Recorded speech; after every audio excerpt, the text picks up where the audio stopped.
Bismillahirrahmanirrahim.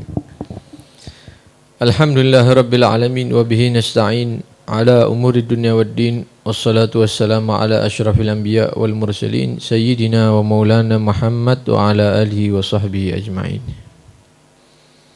Alhamdulillah kembali diundang oleh Nabi sallallahu alaihi wasallam dalam majlis yang tidak lain niat kita ingin menghaturkan salawat kepada Nabi Muhammad SAW. Mudah-mudahan malam hari ini kita semua mendapatkan ridha Nabi Muhammad SAW. Dan mudah-mudahan kelak di akhirat mendapatkan ridha Nabi Muhammad SAW sehingga bisa mendapatkan syafaat Nabi SAW. Amin ya rabbal alamin. Ikhwani rahimakumullah. Di dalam kita mencari ilmu yang diperintahkan oleh Allah Subhanahu wa taala di dalam Al-Qur'an. Begitu juga ilmu yang kita semua diperintahkan oleh Nabi sallallahu alaihi wasallam untuk mencarinya dalam hadis Nabi sallallahu alaihi wasallam bersabda, "Talabul ilmi fardhu ala kulli muslim." Mencari ilmu itu fardhah, sesuatu yang wajib bagi seorang muslim. Nah, di dalam mencari ilmu ini di situ terdapat fadilah-fadilah, keutamaan-keutamaan yang sangat banyak. Di antaranya dijelaskan oleh Nabi sallallahu alaihi wasallam dalam hadisnya yang diriwayatkan oleh Abi Hurairah. Nabi bersabda, "Man salaka tariqan yaltamisu bihi ilman atau yaltamisu fihi ilman, yassarallahu atau sahhalallahu lahu bihi tariqan ilal jannah." Barang siapa yang dia melewati satu jalan, keluar dari rumahnya tujuannya hanya untuk mencari ilmu, baik ilmu yang dicari itu ilmu yang sedikit atau ilmu itu banyak, baik majelisnya dia itu hanya 30 menit atau 1 jam atau bahkan berjam-jam, yang penting dia keluar dari rumah untuk mencari ilmu Allah, ilmu syariah, ilmu agama. Maka yassarallahu atau sahhalallahu, maka Allah akan memudahkan lahu bagi dia, bihi, dengan sebab dia keluar dari rumah untuk mencari ilmu tadi itu. Apa yang dimudahkan oleh Allah? Tariqan ilal jannah, jalan menuju surga Allah Subhanahu wa ta'ala. Cara Allah Subhanahu wa ta'ala memudahkan seorang hamba untuk menuju ke surga Allah itu ada 2 cara. Cara yang pertama yaitu cara yang diatur oleh Allah Subhanahu wa ta'ala ketika manusia tersebut, hamba tersebut masih ada di atas dunia. Ketika dia sering keluar dari rumah untuk mencari ilmu, maka Allah akan mempermudah dia jalur menuju surga. Caranya bagaimana? Allah akan memberikan dia taufik, kekuatan untuk bisa mampu melakukan amal-amal soleh di atas dunia.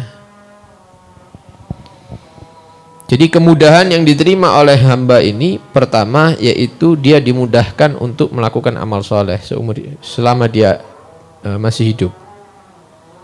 Itu kemudahan, cara Allah memudahkan hamba-hambanya yang sering keluar dari rumah menuju tempat-tempat untuk mencari ilmu. Kemudian setelah orang ini meninggal dunia, maka disitulah datang kemudahan yang berikutnya dari Allah Subhanahu wa ta'ala, yaitu ketika nanti dibangkitkan, maka Allah akan memudahkan bagi hamba ini jalur dia untuk menuju surga Allah Subhanahu wa ta'ala. Sehingga dikatakan dalam Al-Quran, "Wa im minkum illa wariduha kana 'ala rabbika hatman maqdiya. Tidak ada satupun dari kalian kecuali akan lewat di atas neraka jahanam. Siapapun itu, tidak ada yang luput. Semua orang soleh, orang ahli maksiat, kiai, santri, orang biasa, semuanya harus melewati jembatan di atas jahanam. Dan itu kata Allah Subhanahu wa taala hatman maqdiyah. Itu wajib, maqdi, dan sudah ditentukan sama Allah. Itu sudah menjadi ketentuan Allah Subhanahu wa taala. Wah, bahaya berarti melewati di atas jahanam ini. Ya. Berarti tidak ada yang selamat ini. Maka di terusan ayat itu Allah menyatakan, "Tsumma nunajjil ladzina taqaw." Kemudian kami akan menyelamatkan orang-orang yang beriman. Di antara orang-orang beriman yang diselamatkan oleh Allah Subhanahu wa taala yaitu manusia-manusia yang sering keluar dari rumahnya tidak ada tujuan lain kecuali untuk menghadiri majelis-majelis ilmu. Mudah-mudahan kita digolongkan orang-orang tersebut. Jadi kemudahan di atas dunia ada dari Allah. Kemudahan di akhirat juga ada. Dan ini telah dijanjikan oleh Rasulullah SAW dalam hadisnya. Maka siapa yang lebih jujur melebihi Nabi SAW? Siapa yang lebih menepati janji melebihi Nabi Muhammad SAW? Tinggal kita mau mengikuti apa yang telah dikatakan oleh Nabi SAW atau tidak. Atau mungkin kita akan memilih majelis-majelis yang lainnya yang mungkin bisa mengantarkan kita kepada penyesalan yang tidak ada akhirnya nanti di akhirat. Na'udzubillah min dzalik. Karena itu thariq itu ada dua. Thariq itu ada dua. Thariq jalur jalan yang kita lalui di atas dunia. Juga ada yang kedua yaitu thariq jalur yang akan kita lalui nanti di akhirat. Jalur dunia ada, jalur akhirat juga ada. Maka dua jalur ini berkaitan. Dua jalur ini berkaitan. Kapan kita sering berjalan melewati thariq jalur-jalur yang nantinya kita di situ menghadiri majelis-majelis ilmu, kita sering keluar melewati jalur yang menyampaikan kita kepada majelis-majelis ilmu. Sesering apa kita keluar untuk tujuan tersebut, maka kemudahan akan semakin kita dapatkan nanti di akhirat. Berapa sering kita keluar untuk menghadiri majelis ilmu, maka itu akan berkaitan dengan kemudahan kita nanti melewati jembatan di atas neraka jahanam. Kalau kita sering, insya Allah mudah. Kalau kita jarang, insya Allah kita kesulitan. Kalau kita tidak pernah, insya Allah kita jatuh. Karena itu, mudahkan perjalanan kita nanti di akhirat dengan cara ini, menghadiri majelis-majelis seperti ini. Nah, wa qala alaihi salatu wassalam, kemudian Nabi SAW bersabda, innal malaikata la tadha'u ajnihataha li talibil ilmi ridhan bima yasna'. Nabi bersabda, sesungguhnya malaikat la tadha'u benar-benar meletakkan ajnihataha sayap-sayap mereka. Untuk apa ini? Li talibil ilmi, untuk orang yang berjalan mencari ilmu. Kenapa mereka meletakkan sayap-sayapnya? Ridhon, sebagai bentuk ridhonya para malaikat bima yasna, dengan apa yang dilakukan oleh pencari ilmu agama. Jadi ketika ada orang keluar dari rumahnya, apa tujuannya? Mencari ilmu, menghadiri majelis ilmu. Maka sadar atau tidak, mereka bukan berjalan di atas aspal, tapi mereka itu pada hakikatnya berjalan di atas sayap-sayap para malaikat Allah. Jadi seperti apa ya? betul-betul ridho, betul-betul rela dengan kita. Seperti ente memiliki orang yang ente hormati, ente cintai. Ya, saya tidak ridho kakinya guru saya ini nginjek ke tanah misalnya. Ya, kemudian disediakan sandalnya dia mungkin. Ini Ustadz, sandalnya anak dulu Ustadz, biar kakinya tidak kotor. Atau mungkin orang-orang yang kaya itu mungkin ya, raja-raja itu, pangeran-pangeran atau ketika mereka keluar dari rumahnya dibentangkan karpet-karpet merah oleh pecinta-pecintanya. Tapi pencinta orang-orang mencari ilmu bukan manusia, malaikat Allah. Pecinta orang-orang yang mencari ilmu adalah malaikat Allah. Mereka tidak ridho orang-orang pencari ilmu ini menginjakkan kaki di atas bumi. Tapi diletakkan sayap-sayap mereka supaya talibul ilim, orang yang mencari ilmu, orang yang keluar untuk menghadiri majelis-majelis ilmu, supaya kaki mereka menginjak di atas sayap para malaikat Allah. Sadar atau tidak, ya, merasa atau tidak, tapi itulah kenyataannya. Dan hadis Nabi ini bukan hanya itu perumpamaan. Perumpamaan saja menunjukkan ketinggian atau keutamaan orang-orang yang mencari ilmu, bukan perumpamaan ini betul. Karena Nabi menyaksikan ketika para sahabat keluar untuk menghadiri majelis Rasul, itu Nabi menyaksikan bahwa mereka itu tidak berjalan di atas tanah, tapi mereka berjalan di atas sayap-sayap para malaikat Allah. Dan orang-orang soleh, orang-orang yang dekat kepada Allah Subhanahu wa ta'ala, itu pandangan mereka tidak seperti kita. Kan kita banyak ngelihat perempuan, kita kan banyak melihat yang haram, karena itu tidak melihat hal-hal seperti ini. Tapi orang-orang yang soleh, orang yang memiliki kedudukan di sisi Allah Subhanahu wa ta'ala, mungkin mereka mulai kecil tidak kenal televisi mungkin, yang dilihat Al-Quran, yang dilihat gurunya, yang dilihat wajah orang tuanya dan seterusnya. Ini pandangan mereka lain, mereka menyaksikan itu. Oleh karena itu dikisahkan ketika ada seseorang mendengar hadis ini, ya, mendengar bahwa orang yang keluar mencari ilmu itu para malaikat turun, kemudian sayapnya diletakkan di tanah supaya talibul ilm ini berjalan di atas sayapnya para malaikat. Ini orang main-main sama hadisnya Nabi SAW. Ketika dia duduk, kemudian ngelihat santri-santri jalan kaki, hei, pelan-pelan, jangan keras-keras jalannya, nanti sayapnya malaikat rusak semua akhirnya.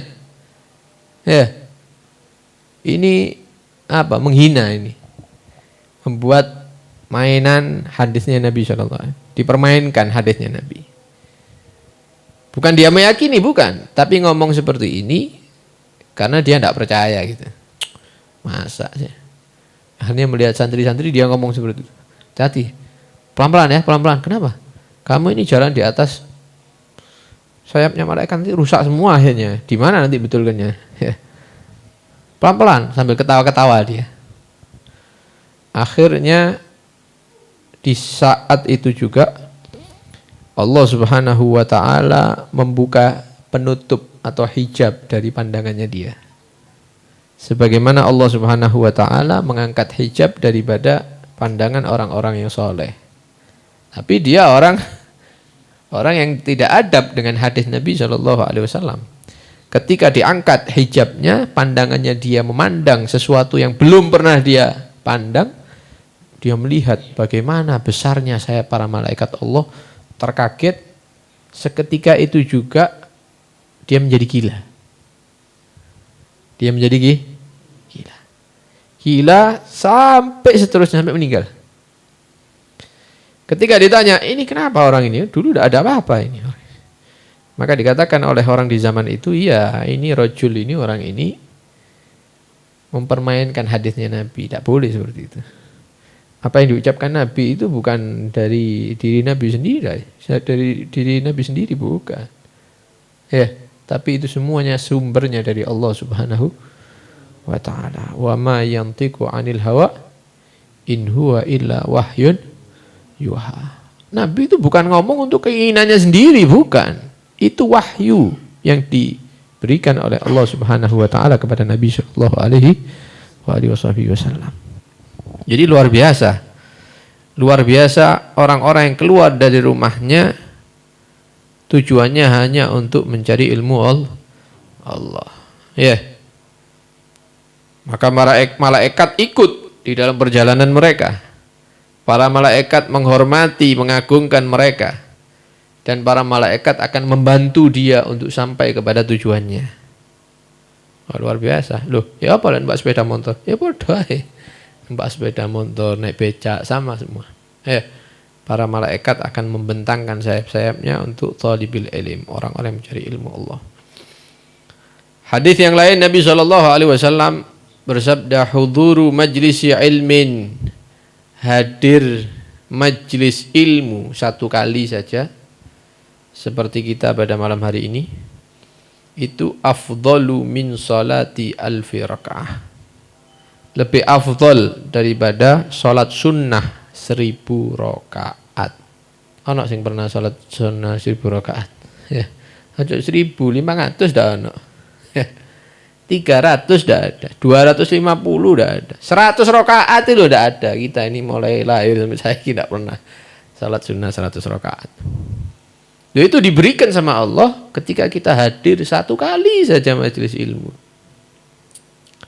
Oleh karena itu, ya, nanti kita ini akan mengatakan kepada pribadi kita sendiri, kita ini orang yang paling bodoh satu dunia ini kita. Kenapa? Ada majelis ilmu kita tidak hadir. Nanti kalau sudah di akhirat, baru kita tahu nilainya majelis ilmu. Man ya, kenapa ya kemarin Anda tidak hadir misalnya? Kenapa gini? Kenapa Anda mendahulukan ini, mendahulukan itu ya? Ternyata pahalanya seperti ini. Bodoh Anda ini dulu. Coba Anda tahu seperti ini, Anda tidak mau, tak tinggal semuanya demi majelis. Bukan majelisnya ditinggal demi yang lain, bukan. Tapi semuanya ditinggal demi majelis. Bukan sampai di situ saja. Wa iyadati alfi marid. Hadir satu kali majelis ilmu lebih afdol, bukan sama loh ya, bukan sama, lebih afdol. Lebih afdol daripada kita menjenguk 1000 orang sakit. Dole wis kelilingo nang rumah sakit purut ngono ya. Ziarah no siji kenal dak kenal ya.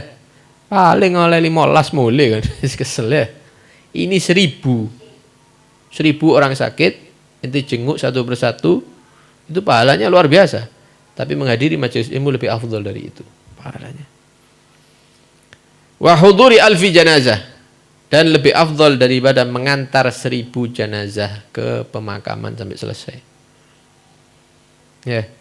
Ya apa kan melok nang kuburan. Wis ndak wis panas ya. Cukup nyolat itu ya. Atau kuburan nih misalnya. Wis usah wis. Satu ini baru yang meninggal cuma satu. Durung lurus ya. Ini 1000 orang mati, kita sholati, kita antarkan ke kuburan. Itu kalau dikumpulkan pahalanya, lebih afdol kita hadir majelis ilmu. Sholat 1000 rakaat, menjenguk orang sakit 1000 orang, mengantar orang mati 1000, semuanya ditumpuk-tumpuk pahalanya, dibandingkan dengan duduk berapa puluh menit saja di majelis ilmu, maka hadirnya kita di majelis ilmu itu lebih afdol dari semuanya itu. Ya. Makanya cuk malas-malas ya. Termasuk sing ceramah iki cuk brai-brai terus saya ya. Wa qala alaihi salatu wassalam, innallaha takaffala li talibil ilmi bi rizqih. Sesungguhnya Allah Subhanahu wa taala menanggung rizkinya orang-orang yang mencari ilmu. Wah, kula hadir wayahe janjian iki ya maklaran. Gak teko dah oleh komisi. Ya. Itu milik komisi teko manusia apa dari Allah? Dari Allah. Konang di tidak teko misalnya. Terus ketemu sama pembelinya ini tidak datang, ya wes. Ya sudah, bukan rezekinya ente misalnya. Mau tak kasih 1 juta, tidak jadi wis. Ya tidak apa-apa, saya hadir majelis ilmu. Ya apalagi, masa tak korbankan majelis ilmu saya demi 1 juta. Iki sapa sing ngomong iki? Yakin bukan orang sini ya. 1 juta ya, lumayan. Ketika ditinggalkan 1 juta demi majelis ilmu, ternyata dapat 1 bulan ada orang menghubungi. Ya. Rumah yang sampean tunjukkan kemarin itu sudah jadi saya misalnya. Oh ya, alhamdulillah. Jadi berapa? Harga sekian sekian. Minta nomor rekeningnya ya. Lo enggak usah, lo enggak, sampean yang menunjukkan itu rumahnya. Oh ya sudah, kasih nomor rekening.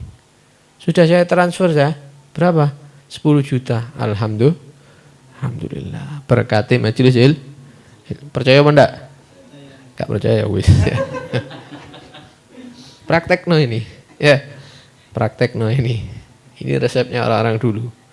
Ya, dahulu kan majelis ilmu, maka rezeki kamu yang nanggung Allah bukan manusia. Aja, waduh kau oleh iki ndak mangan nih misalnya. Ya. Nanti ada tanggungan dari Allah Subhanahu wa taala dan yang menjanjikan Rasulullah sallallahu alaihi wasallam. Mudah-mudahan Allah Subhanahu wa taala membuka hati kita sehingga kita tahu fadilah-fadilah mencari ilmu ini sehingga kita semakin semangat untuk menghadiri majelis ilmu baik di tempat ini atau di tempat-tempat yang lain. Ya, mudah-mudahan Allah Subhanahu wa taala selalu membimbing kita semua untuk bisa mengikuti jalur-jalur yang diridhai oleh Allah Subhanahu wa taala. Amin ya rabbal alamin. Wa sallallahu ala sayyidina Muhammad wa ala alihi wa sahbihi wasallam. Alhamdulillahi rabbil alamin.